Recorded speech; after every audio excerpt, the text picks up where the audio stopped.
Okay, howdy Friday everyone. I'm finally caught up and doing videos again on Friday, so apologize for my lag over the last couple weeks, but as I talked about already, it's been quite interesting and exciting, and I learned a lot, and I met a lot of you, and it was awesome. So time to get back to it. So this week we're going to continue actually our discussion. The semantic web was really an introduction to search engine optimization. So we're going to have three things for this week around this topic, and it's a really important one. It's one that I'll tell you that most people don't understand, and that having at least an introduction in this course is a good place to start. But if you're really going to attempt to do this, it requires a huge amount of study, which is good, and understanding really some concepts more, and really, who's the big player here is Google. So a lot of the discussion stuff that you'll see, at least in the lecture, is going to be focused somewhat on Google. Although I have to tell you, I spent about an hour looking for the lecture this week, and there was some good examples. Matt Cutts is the guy to go to, so I definitely recommend watching anything from Matt Cutts. But I ended up finding what I thought was a really good discussion between two folks, one that does search engine optimization. They both are in the industry, and it was a discussion between them really about what's happening. And they talk about some of the latest algorithms changes that Google has done and how that affects how people go after in search engine optimization. So it's an interesting topic. All right, so let's go ahead and turn to the work, and I'll go over before I do that, I have extended, I'll say it one more time, the deadline for any changes. So if you got my feedback about Project 1 and you wanted to correct it, again, some of the issues I saw was that people used different websites as the location to where their trace routes were going. The idea was you use the same website, but you use different ISPs or locations that you could do those trace routes. And then on the Google map, I would want to see those in different layers and then different colors so that you can see that. So if you want to correct that before Monday and resubmit it, you can do that without any points removed. Okay? Okay, so let's turn to the work and check it out. Okay, so for the current topics, just the introduction of SEO, and I've provided here a link, right? So now that it's coming in, taking just a second here. I'm on Wi-Fi. By the way, I'm at home today. It might look a little different, right? So this is a really good starter article. It's a long article. It's actually not an article as much as it's a guide, right? So I think having maybe not read this in detail, but look through it about, how do you get started with search engine optimization? What are the things you're going to want to think about, right? This is a good starting off point.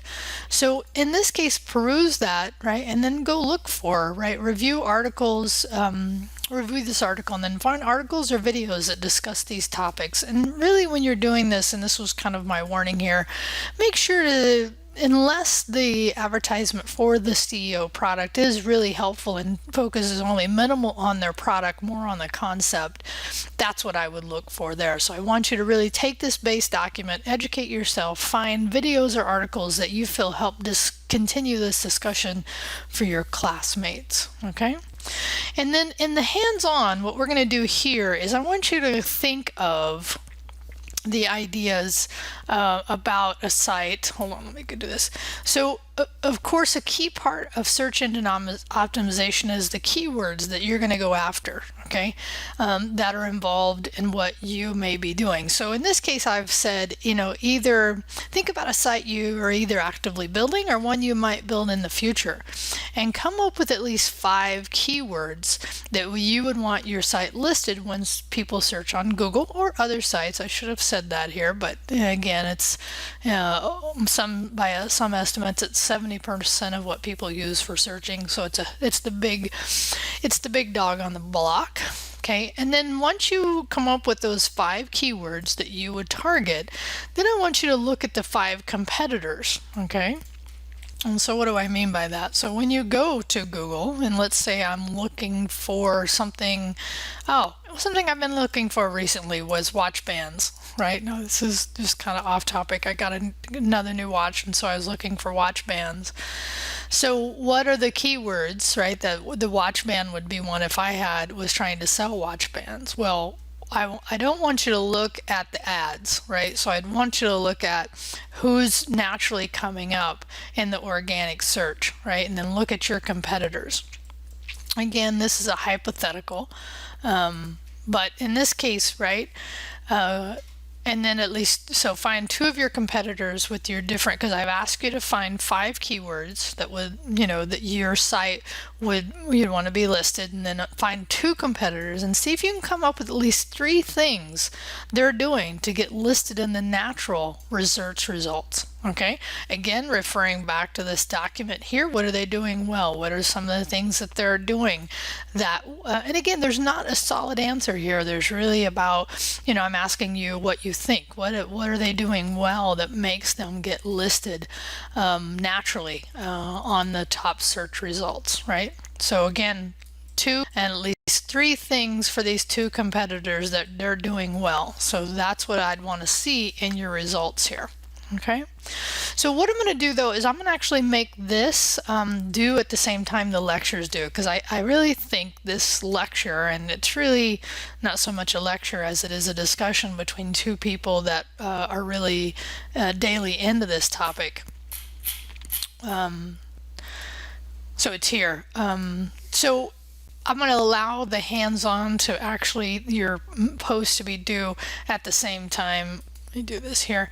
At the same time that this lecture or these notes on this discussion is due, because I honestly think by watching this and learning and getting exposed to these concepts, it will help you answer the hands-on assignment.